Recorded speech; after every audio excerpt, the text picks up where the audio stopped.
Hello everybody, this is Vincent Martone here at MarineMax in Clearwater, and today I'm going to be taking you through our 2021 Sea Ray 290 Sundeck Outboard. This particular 290 is powered with twin 250s. Joystick piloting, of course. Beautiful sun pad. We have a nice Kenyan grill and a beautiful refrigerator. If you notice, for 2021, the tower in Bimini is a little different. We've upgraded the support arch, and the Bimini is about 15% larger than it was in 2020.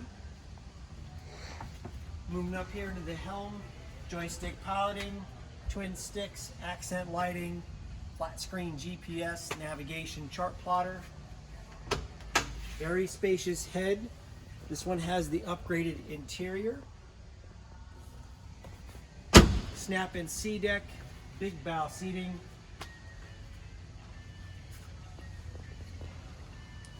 If you'd like to learn more about this particular boat or any of our other boats that we have here, you can go to the website at www.marinemax.com, or you can call me on my mobile, 803-760-0609. And if you're watching this on YouTube, make sure you like and subscribe.